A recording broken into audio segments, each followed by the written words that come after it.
اعوذ باللہ من الشیطان الرجیم بسم اللہ الرحمن الرحیم ولا تکونوا کالذین تفرقوا واختلفوا من بعد ما جاءهم البینات، اور ان لوگوں کی طرح نہ ہو جانا جو متفرق ہو گئے، فرقوں میں بٹ گئے اور انہوں نے اختلافات پیدا کر لیے اس کے بعد کہ ان کے پاس واضح تعلیمات آ گئی تھیں۔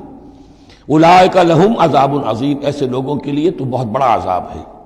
یوم تبیض وجوہ وتسود وجوہ، اب یہ آخرت کا ذکر ہے جس دن کے بعض چہرے جو ہیں بڑے روشن اور تابناک ہوں گے اور بعض چہرے جو ہیں وہ سیاہ ہوں گے۔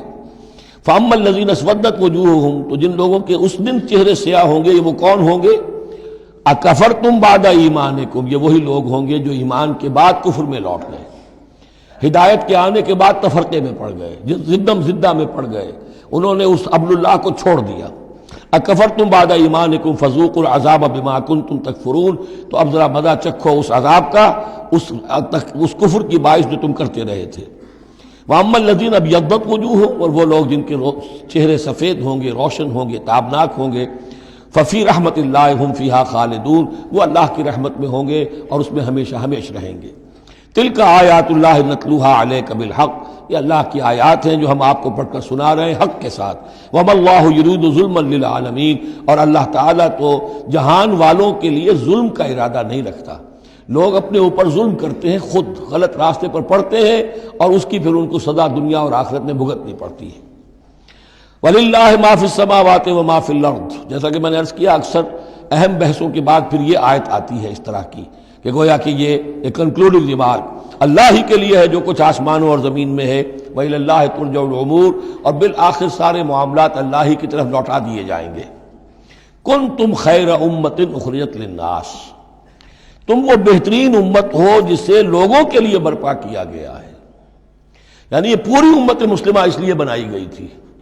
یہ دوسری بات ہے امت مسلمہ بھول جائے، جب بھول جائے تو پھر جو بھی ان میں سے جاگے وہ دوسروں کو جگا کر اس امہ ودن امہ، اس امت کے اندر اندر جماعت، پارٹی ودن پارٹی، امہ ودن امہ بنائیں اور وہ کام کریں جو اوپر ہے۔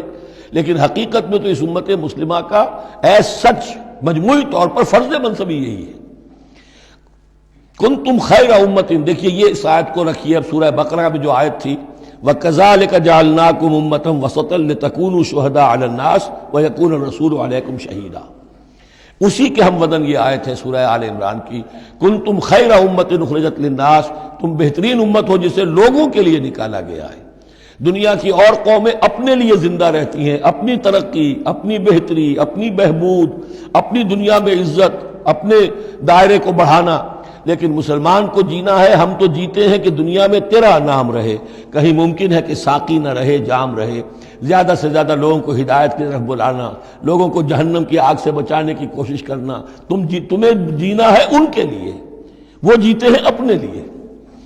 کنتم خیر امت اخرجت للناس، تمہیں نکالا گیا ہے، برپا کیا گیا ہے لوگوں کے لیے۔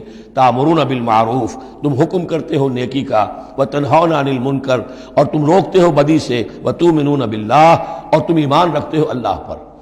یہ کیفیت تھی پوری امت مسلمہ کی حضور کے وقت، اور وہ جو پہلے بتایا گیا ہے وہ اس وقت کے لیے ہے جب کہ امت سو گئی ہو، امت بھول گئی ہو اپنے مقصد وجود کو۔ تو ظاہر بات ہے جن کو ہوش آ جائے وہ لوگوں کو جگائیں اور ایک نئی جمعیت فراہم کریں۔ وَلَوْ آمَنَ أَهْلُ الْكِتَابِ لَكَانَ خَيْرًا لَهُمْ، اگر یہ اہل کتاب ایمان لے آتے تو یہ ان کے حق میں بہت بہتر تھا۔ مِنْهُمُ الْمُؤْمِنُونَ، ان میں ہے کچھ لوگ جو ایمان والے ہیں، یعنی ان میں سے مراد وہ بھی ہو سکتے ہیں جو اس وقت تک یہودیوں میں سے یا نصرانیوں میں سے ایمان لا چکے تھے، اور یہ بھی ہو سکتا ہے جن کے اندر پوٹینشلی ایمان تھا اور کچھ عرصے کے بعد کہا جا رہا کہ وہ ایمان لے آئیں گے۔